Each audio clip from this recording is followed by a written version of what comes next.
Niveau 747. Beyond the Cloud.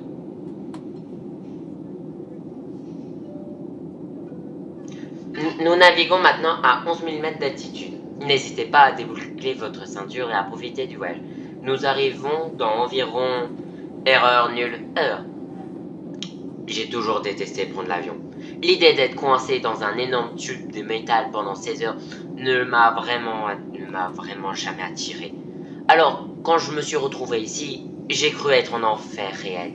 J'ai regardé à gauche et à droite. J'ai fixé l'allée qui semblait s'étendre à des kilomètres. Cependant, après avoir retrouvé mon calme, j'ai réalisé que ce n'était pas aussi grave que je le pensais. Je n'avais pas l'impression de bouger et le bourdonnement des moteurs était étrangement gênant.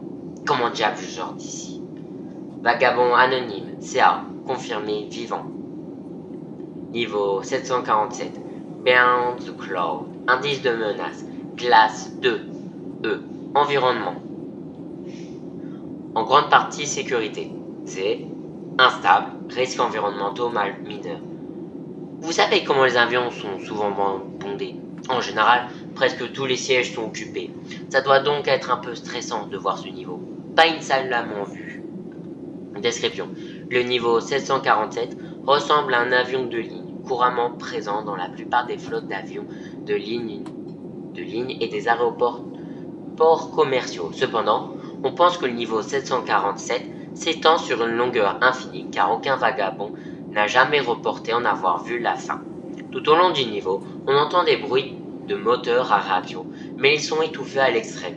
Il n'existe pas d'identité confirmable de l'avion représenté dans le niveau, car l'apparence de la cabine change avec le temps. L'apparition a été reportée comme étant les avions suivants: B737, B747, B757, B767, B777, B787, B pour Boeing, A320, A330, A340, A335, 335, 350, A380, SU100, TU204, AN148, AN158 et tant d'autres. Des sorties de secours sont placées tout au long du niveau. Cependant, aucune n'est ouvrable. Les fenêtres affichant un ciel bleu éclatant constant, soit une obscurité quasi totale, avec une aile d'avion qui semble suivre le vagabond, afin qu'il ne change pas de position relative, quel que soit l'endroit. Cela conduit à des théories selon lesquelles le ciel est artificiel. Ces extérieurs varient selon les zones, bien que des portes de sortie soient installées dans tout le niveau, presque aucune n'est ouvrable. Cependant, celles qui sont ouvrables mènent à un autre niveau. Le niveau 747 est divisé en plusieurs zones, placées aléatoirement. La première classe, classe d'affaires, la classe économique, le fret, et la zone des hôtesses de l'air. La zone économique. La zone économique est décrite comme ressemblant à la zone économique d'un avion de tourisme classique. Les sièges sont très serrés les uns des autres, ce qui rend l'espace modérément exigu et inconfortable. L'apparence de cette zone varie selon le jet que la zone modélise. Cependant, elle ressemble toujours à une configuration de rangée de 3 ou 4 sièges couvrant la longueur de la zone. Ces lignes sont organisées en colonnes supplémentaires, chaque zone comportant 2 ou 3 colonnes. Souvent, les objets se trouvent dans les compartiments supérieurs. Ces articles peuvent consister en des vêtements, des livres, magazines, des bouteilles d'eau, de petits encas, des boissons, des appareils électroniques et d'autres équipements, stylos, chargeurs, etc. Mais ne peuvent pas se composer de repas, boissons, d'armes, de munitions, etc. La plupart des vagabonds se retrouveront ici en entrant dans le niveau.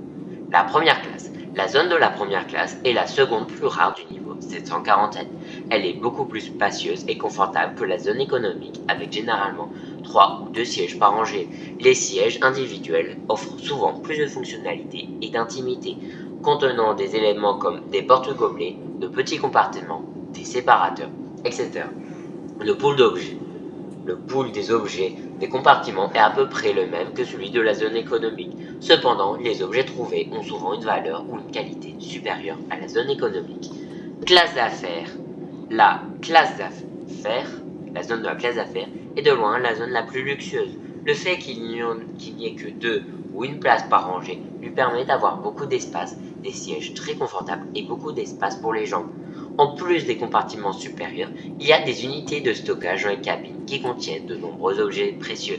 Les règles économiques s'appliquent toujours. Les cabines elles-mêmes sont conçues pour le confort, avec de grands sièges moelleux, des séparateurs entre les cabines, bureaux, tables, de nombreux espaces de rangement, etc. Cargaison. La zone de cargaison se compose d'une vaste zone remplie de cargaisons telles que des caisses, des valises, des colis et plus encore. Cet endroit contient toutes sortes d'objets, oui, y compris ceux sur la liste noire ci-dessus. Et c'est une cible principale pour les pillards. Il est recommandé d'entrer avec un pied-biche ou un marteau, car de nombreuses boîtes sont clouées malgré la mine d'or qu'est cette zone. Elle est aussi dangereuse car il y a peu de choses auxquelles s'accrocher lors d'un événement de turbulence, voire phénomène, et il n'y a pas non plus d'avertissement à ce sujet. Pour cette raison, il est recommandé de rester ici seulement 30 à 45 minutes à la fois. Zone des hôtesses de l'air. Cet endroit sert souvent de zone tampon entre les zones, la plus petite du lot. La zone des hôtesses de l'air ne peut accueillir que quelques personnes. Cependant, on trouve des repas et de nombreuses boissons dans cette zone, ce qui en fait un excellent point d'arrêt pour se reposer. Phénomène. Il y a un phénomène unique à ce niveau. Turbulence. La turbulence est décrite comme tout le niveau qui secoue violemment. Des témoignages oculaires ont décrit le phénomène comme un cliquetis de l'avion entier comme une turbulence normale dans un avion, mais amplifiée par 10.